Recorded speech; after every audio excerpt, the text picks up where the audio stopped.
Hello my dear friends, welcome to the Indian advance studies. आज मैं आपको इस वीडियो में बताने वाली हूँ इंडियन पोस्ट जीडीसी के बारे में पूरे डिटेल्स में कि इसके प्रोसेस कैसे और किस तरह से होते हैं। उससे पहले मैं आपको बताना चाहूँगी कि IAS पेपर एक एक्सक्लूसिव और ऑफिशियल वेबसाइट है जहाँ पर आपको इससे रिलेटेड सभी इन्फॉर्मेशन, अपडेट्स, नोटिफिकेशंस आपको सबसे पहले मिलेंगी। तो फिर पहले मैं यहाँ पर सर्च करूँगी। सर्च करते ही मैं न्यू टैब में ओपन हो गई हूँ जहाँ पे लिखा है IASpaper.net करियर।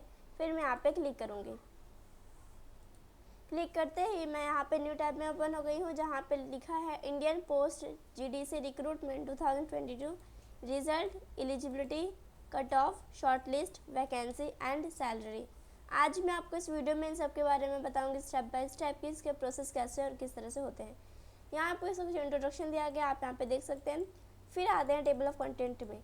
जैसे कि अगर आपको किसी भी टॉपिक के बारे में जानना हो, जैसे कि what is the Indian post GDC, या फिर उसकी job profile, highlights, exam dates, notification, vacancy, eligibility, application process, application fees, admit card, pattern, syllabus, answer key, result, cut off, selection process and salary.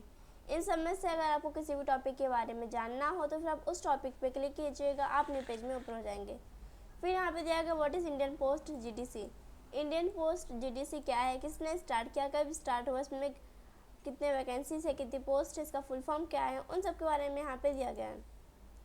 फिर यहाँ पे job profile दिया गया है, जैसे यहाँ पे दिया गया है BPM का। फिर यहाँ पे आते हैं जीडीसी का है, फिर ABPM का है। यहाँ पे सारे ब्रांचेस की दी गई हैं, आप देख सकते हैं।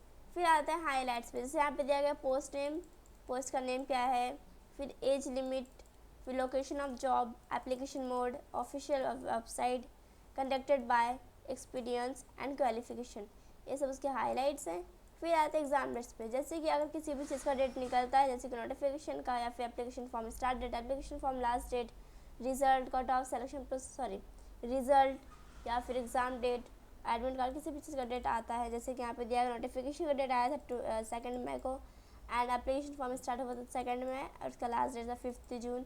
एप्लीकेशन फ़ीस का भी लास्ट डेट था 5 जून। फिर यहाँ पे नोटिफिकेशन दिया गया है, नोटिफिकेशन है यहाँ पर नोटिफिकेशन PDF किस तरह डाउनलोड करना रहता है, कौन से वेबसाइट के थ्रू डाउनलोड करना रहता है, इसमें क्या क्या इंपॉर्टेंट चीज़ें रहती हैं। जैसे कि यहाँ पे दिया name of the result, date of the result, तो रिज़ल्ट अभी अनाउंस नहीं किया गया है। फिर इसका स्टार्टिंग डेट फॉर रजिस्ट्रेशन दिया गया 20 जुलाई को, इसका लास्ट डेट है 22 अगस्त। फिर यहाँ पे आते हैं वैकेंसीज़ पे, यहाँ पे अलग अलग पोस्ट के लोगों की अलग अलग वैकेंसीज दी गई हैं। जैसे यहाँ पे उत्तराखंड का दिया गया है 581, छत्तीसगढ़ का है 1137, केरला का 1421। वैसे यहाँ पे बहुत सारी वैकेंसीज दी गई हैं और ये वैकेंसीज एवरी ईयर चेंज होती रहती हैं। फिर आते हैं एलिजिबिलिटी पे। एलिजिबिलिटी क्या होता है, एलिजिबिलिटी होता है कि इसको आप अप्लाई करने के लिए एलिजिबल हैं या नहीं। एलिजिबिलिटी 3 टाइप्स के होते हैं, nationality, education qualification and age limit. आप देख सकते कैटेगरी यहाँ पर, फिर ईयर्स है कितने ईयर्स तक वो जॉब कर सकते हैं, उसमें वो सारी चीज़ें यहाँ पे दी गई हैं। फिर आता है एप्लीकेशन प्रोसेस पे। एप्लीकेशन फॉर्म आपको किस तरह फिल करना है, कौन से वेबसाइट के थ्रू फिल करना है, क्या क्या इसमें फिल करना रहता है, कौन कौन सी डॉक्यूमेंट्स चाहिए रहती हैं, उन सब के बारे में यहाँ पे स्टेप बाय स्टेप बताया गया है। और फिर कितने साइज यहाँ पे उसमें देना है, जैसे डेट ऑफ द बर्थ है, DOB प्रूफ है, फिर computer certificate, caste certificate of disability, फिर फोटोग्राफ, सिग्नेचर, ये सारी इन्फॉर्मेशन चाहिए रहती है एप्लीकेशन फॉर्म में। फिर आता है एप्लीकेशन फ़ीस। एप्लीकेशन फ़ीस अलग अलग कैटेगरी के लोगों की अलग अलग फ़ीस होती है। जैसे यहाँ पे फीमेल का नहीं है, फिर यहाँ पे जनरल, OBC एंड EWS का है 100। फिर आता है SC ST का भी फ़ीस नहीं है। फिर आता है admit card. Admit card exam के 10-15 डेज़ पहले आती हैं और ये आप अपने ऑफिशियल वेबसाइट के थ्रू देख सकते हैं। और इसमें क्या क्या इन्फॉर्मेशन रहती है आपके बारे में, जैसे रहता है डेट ऑफ बर्थ, फिर participants full name, number of rolls, year of birth, photograph, number of registration, examination centre है, एग्जामिनेशन शेड्यूल है एंड रिपोर्टिंग पीरियड है। ये सारी इन्फॉर्मेशन आपके एडमिट कार्ड में रहता है और किस तरह आपको डाउनलोड करना है, उन सबके यहाँ पे स्टेप बाय स्टेप यहाँ पे बताया गया है। फिर यहाँ पे एग्ज़ाम दिया गया, कौन कौन से एग्ज़ाम होते हैं, जैसे मैथमेटिक्स एंड कैलकुलेशन होते हैं, फिर न्यूमेरिकल एबिलिटी होता है, जनरल इंग्लिश होता है, इंग्लिश नॉलेज होता है, रीजनिंग एंड एनालिटिकल एबिलिटी होता है। ये सारे एग्जाम सब्जेक्ट की एग्ज़ाम होती हैं। फिर आते हैं एग्ज़ाम पैटर्न में। एग्ज़ाम पैटर्न आपको मतलब होता है कि कितने मार्क्स के क्वेश्चन आएंगे, कितने क्वेश्चन आएंगे, किस टाइप के क्वेश्चन आएंगे। जैसे यहाँ पे दिया गया लैंग्वेज दिया, English, Hindi and regional language है यहाँ पर। फिर ड्यूरेशन ऑफ एग्ज़ाम 120 मिनट्स आपको मिलेंगे। फिर test mode online written test होगा, आपका एग्ज़ाम ऑनलाइन होगा। फिर यहाँ पे वेटेज क्वेश्चंस दिए गए, जैसे मैथ में 25 मार्क्स वेटेज क्वेश्चंस आएंगे और 25 क्वेश्चंस रहते हैं। फिर इंग्लिश में भी 25 क्वेश्चंस एंड 25 मार्क्स, हिंदी में भी 25 questions and 25 marks. General knowledge and reasoning analytical ability के लिए भी है 25 क्वेश्चंस 25 मार्क्स। टोटल आपका हुआ 100 मार्क्स एंड 100 क्वेश्चंस। फिर यहाँ पे एग्ज़ाम पैटर्न दिया गया है, किस तरह से एग्ज़ाम आएगा। फिर यहाँ पे हर एक सब्जेक्ट के लिए दिया गया है मेन एग्ज़ाम, प्रीलियम एग्ज़ाम। फिर आते हैं सिलेबस, कौन कौन से आपको सिलेबस पढ़नी है, कौन कौन सी बुक्स इंपॉर्टेंट है आपके लिए, उन सब के बारे में यहाँ पे दिया गया है। जैसे कि मैथ्स है, न्यूमेरिकल एबिलिटी है, जनरल इंग्लिश है, इंग्लिश लैंग्वेज है, रीजनिंग है एंड एनालिटिकल एबिलिटी है। सारे सब्जेक्ट आपके लिए बहुत ज़्यादा इंपॉर्टेंट रहते हैं आपके एग्ज़ाम के लिए। फिर आते हैं एग्जामिनेशन सिलेबस टॉपिक 1। ये टॉपिक 1 में जनरल नॉलेज का है, सारे टॉपिक्स आपके लिए बहुत ही ज़्यादा इंपॉर्टेंट है। जैसे नेशनल मूवमेंट है, फिर वर्ल्ड जोग्राफी है, इंडियन पॉलिटिकल्स है, सॉरी पॉलिटिक्स है, इंडियन इकोनॉमिक्स है, कॉमर्स है, बैंकिंग है, करंट अफेयर है, कंप्यूटर नॉलेज है, इंडियन कल्चर है, एग्रीकल्चर है, बिजनेस है। वैसे यहाँ पे बहुत सारे सब्जेक्ट की दी गई हैं यहाँ पर।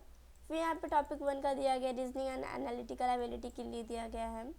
फिर यहाँ पे मैथ्स के लिए दिया गया है, सभी सब्जेक्ट के लिए यहाँ पे दिया गया, आप यहाँ पे देख सकते हैं। फिर आता है आंसर की।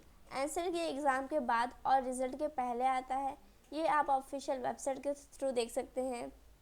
इसमें आपको कुछ अपनी इन्फॉर्मेशन देनी रहती है, जैसे date of birth, registration number and roll number, सारी इन्फॉर्मेशन आपको देनी रहती है। अगर आपने ये सब इन्फॉर्मेशन दे दी है तो फिर आप सबमिट के बटन पे क्लिक कर सकते हैं और अपना आंसर की देख सकते हैं।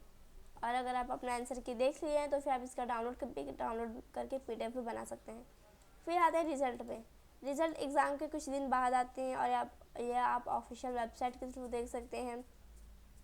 इसमें आपको कुछ इन्फॉर्मेशन देनी रहती है। अगर आपने वो सारी इन्फॉर्मेशन दे दी है तो फिर आप इसको अपना रिज़ल्ट देख सकते हैं इसमें। फिर यहाँ पे कट ऑफ मार्क्स दिया गया। Cut off marks every year change होते रहते हैं। और यहाँ पे जैसे एवरी ईयर का दिया गया है, जैसे SC के लिए 75 था 2020 में, एंड ST के लिए 66, जनरल के लिए 77 एंड OBC के लिए भी 77 था। फिर यहाँ पे वैसे ही 19 का दिया गया, 18 का भी दिया गया है। कट ऑफ मार्क्स आपको किस तरह देखना है और किस तरह चेक करना है, किस तरह कैलकुलेट करना है, उन सब के बारे में यहाँ पे दिया गया है। फिर सिलेक्शन प्रोसेस, किस तरह आप सेलेक्ट होते हैं। अगर आपने मेन एग्ज़ाम, प्रीलियम एग्ज़ाम और डॉक्यूमेंट वेरिफिकेशन सब में आप पास हो गए, आपके सारे डॉक्यूमेंट्स सही हैं, तो फिर आप इसमें सेलेक्ट हो जाएंगे। फिर आते हैं सैलरी पे। यहाँ पे अलग अलग पोस्ट के लोगों की अलग अलग सैलरीज भी होती है। यहाँ पे दिया गया है, अलाउंस दिया गया है। फिर यहाँ पे TRCA के लिए दिया गया है। यहाँ पे अलग अलग पोस्ट के लोगों के लिए दिया गया है कि कितनी उनकी सैलरीज होती हैं। फिर आते हैं FAQs क्वेश्चंस में, जो आपके लिए बहुत ज़्यादा इंपॉर्टेंट रहती है।